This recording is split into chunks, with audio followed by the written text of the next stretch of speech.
Welcome back, ladies and gentlemen. We're here with Hotz Game Day. We have a huge game coming up this week. Arkansas versus Texas A&M in Dallas. The stakes are high, the offenses are explosive, and the winner may set themselves up to win the SEC West. Join us as we analyze major upset possibilities and the huge game in Jerry World. Stay tuned, ladies and gentlemen. This is Hotz Game Day.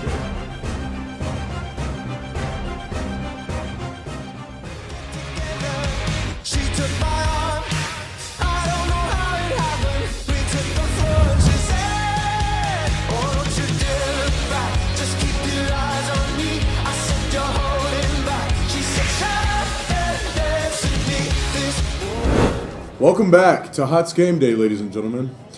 We're going to work on a shorter episode than usual this week, but as usual, I'm Tucker Partridge. This is Matt Turner, Grady Dunlap, and Kyle Ward.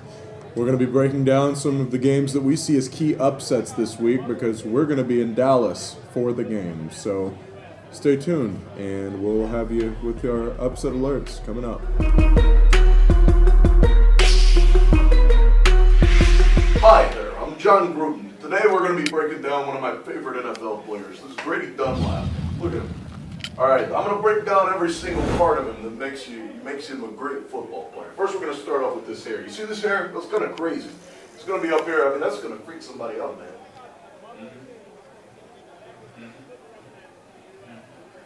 Now I'm going to talk about these arms. Look at these arms. This big bear hugging arms. He can hug a bear. Look at that arm. Let me tell you, man, that's what it's all about. It's real life. Now, we're going to talk about his football reflexes. We're going to talk about how he can stiff arm people. Let's see. Sick him. Wait. Before I introduce this next prospect, I'd like to warn those of you at home with weak constitutions. If you don't look at him, he's very scary looking. He's 310 pounds in pads, but I think he left 200 of those pounds at home. So, sick him, boy. Did I mention he runs a 4.2? Look at those reflexes, man. That's real life.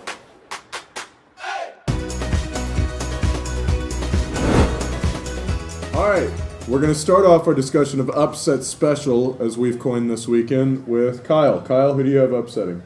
Look, man, I'm just not feeling it this week. I'm not with it. I don't know if I can pick. It's just not my realm of expertise right now. Is it ever, or?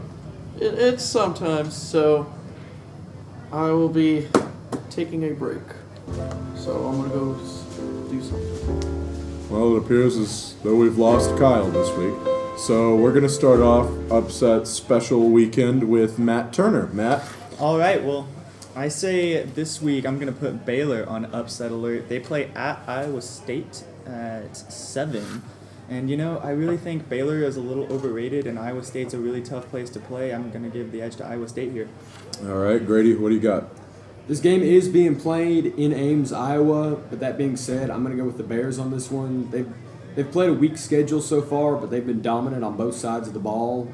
I think the Bears will win this one handily. I think that Baylor will get an upset later in the season, but I don't think it's this one. Iowa State hasn't looked that good this year, so I'm going to give it to Baylor on this one, but closer than people think. All right, Grady, who do you have for your upset? I have Oregon State beating Southern California in Los Angeles this weekend. Oh, all right. What do you got for that? USC is coming off their shocking upset at Boston College, and that's going to have them off balance, especially because they have all the energy from the Stanford win a couple weeks ago that's been drained. And Oregon State's been they've been playing some weak competition, but they've been fairly stout so far. So I think the Beavers are going to go in there and win this one. All right, Matt, what do you think? I think USC is going to win this one. I think they'll respond after that loss to Boston College.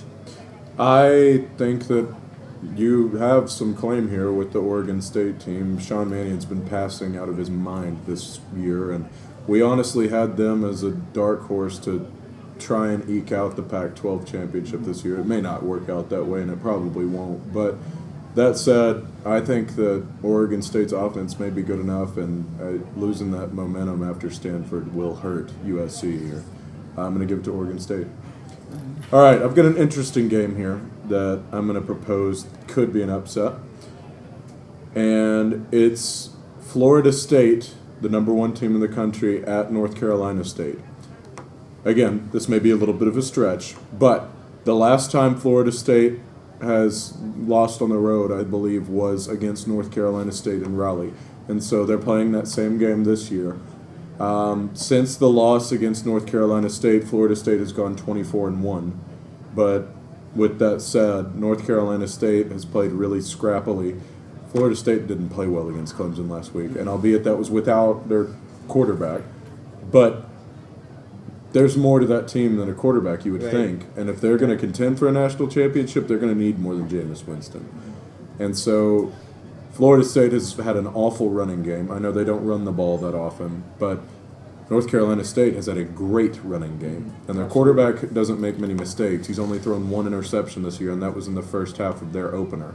So he's completed 108 passes since then. And I think that North Carolina State may be able to eke this one out. I think it'll be close if it is a win for Florida State, and if it's an upset, it'll be by probably a field goal. But I think North Carolina State and the Wolfpack have a chance here. Grady, what do you think about that? I do think this is one of those ball games where it will either be extremely close or Florida State will run away with it. It is in Raleigh, which puts an interesting element into this, and Florida State has struggled against Oklahoma State and Clemson. I do think Florida State is a little overrated as the number one team in the country, but I am going to go with the Seminoles in this game, although I'll be curious to see what the margin is, how much they struggle against the Wolfpack on this one. Fair enough. Matt? You know, I think NC State has a really good shot in this game. I think the crowd will be crazy. They beat Florida State last time they played at NC State, and I think the crowd will really help them, especially in the first half, to get over the hump, and I think they have a shot for the upset. All right. We're going to take a break. When we come back, we're going to discuss our favorite game of the week. Absolutely. One that we believe Game Day probably should have gone to. However, they chose the Battle of Columbia's with South Carolina and Missouri. But we will be talking about Arlington, headed to Jerry World. We will see you when we come back. Stay tuned.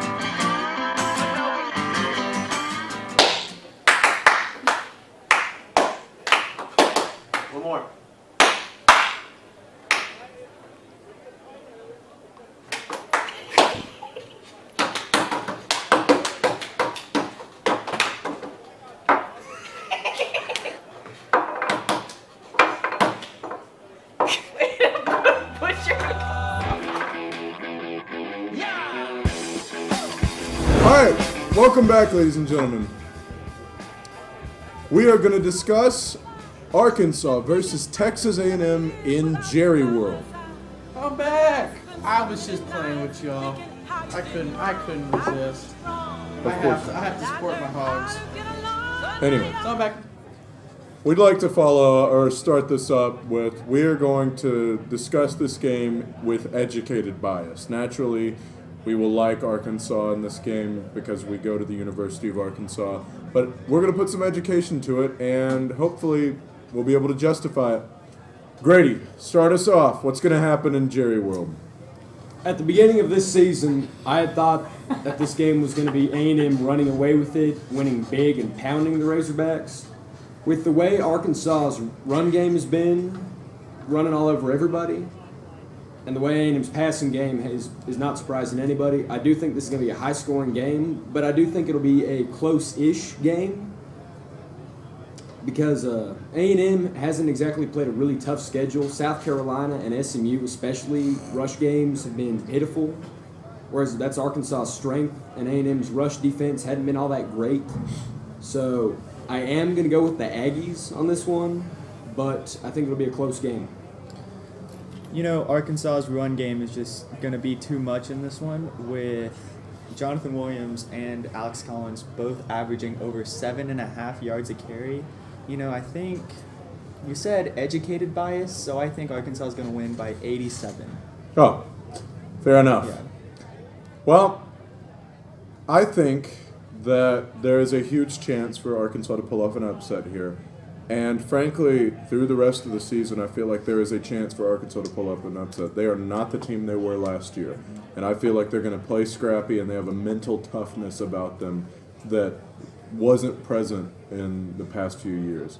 And I think that Bielema is starting to turn the corner here with this program. I think that Arkansas is playing in a different style than we've seen in the past, just as far as they're hitting harder, they're trying to strip the ball. I think that there's been changes apparent. As you can see with statistics, if you look at the success rate of both of these offenses, A&M has the best offensive success rate in the country. Arkansas is number 2. You could argue that Arkansas has played a tougher schedule than A&M already, simply because they played Auburn and Texas Tech and NIU. A&M played South Carolina, but we can't really gauge how much of an upset that was. By numbers, it was an upset, but by skill, I'm not sure. Arkansas has a higher overall qualitative offense and defensive success rate than A&M does. Qualitative, good word. Thank you. 4th in the country for Arkansas, 11th for A&M. I think it will come down to who wins the turnover battle, as always, which, fun fact, A&M has lost the turnover battle in each of the games they've played this season. It's not good. No. Arkansas's pass defense will need to make some plays. I think we're going to be able to run the ball. SMU ran the ball all over A&M. They couldn't punch it in, but they ran the ball. We'll be able to punch it in because we got the big hog mollies up front. I think Arkansas ekes this one out. I think it'll be a high-scoring game, more high-scoring than people have seen Arkansas play in a long time. But I think Arkansas wins by like a field goal. Kyle, since you have so kindly joined us, what is your pick? Well, I am going to have to go with Tuck. I feel like A&M is obviously one of the best teams in the country with Kenny, what's his last name? Hill. Trill. Or Trill if you want to call him by a lame last name. Okay. Well, he's been a great quarterback so far, and especially he's just like Johnny Manziel in his freshman year. He throws like no other. He racks up the stat sheets. But I feel like Arkansas will get this upset because of our triple threat running game. And I feel like Dallas Cowboy Stadium, Arkansas has played very well there in the past, especially in the Cotton Bowl. So I feel like Arkansas will get this upset. And for my pick, I have Arkansas winning 30-27. Is this a Cotton Bowl jersey? This would be an official Cotton Bowl jersey. Well, all right. Here we have it, folks. So, go Hogs.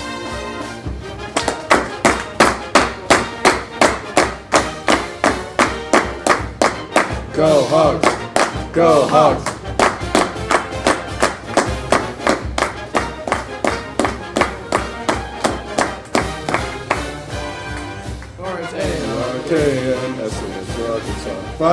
Five. We were so off tempo. We were a but it's little okay. off tempo there, Just let it but happen. it's okay. Just let it happen. Well, that's all we've got for this short week, ladies and gentlemen. Thank you for sticking with us. We hope to get you better broadcasts. We are on a short schedule, though, and Thursdays are awful. So, we will see you. Follow us at Hotz Game Day on Twitter and Instagram. Let us know how we did do. Let us know how we didn't do. Let us know how we can improve. Let us know what we did well. We like compliments occasionally. I'm Tucker Partridge, signing off for Matt Turner, Grady Dunlap, and Kyle Ward. We will see you next week, hopefully after an Arkansas win. Shout out to the Benton Panther High School football team. Shout out to Emory Rockwell. Shout out to Bree Beal for always killing the vibe.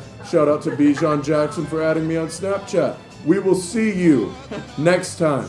Hashtag Twales. Hashtag Twales. When there was dark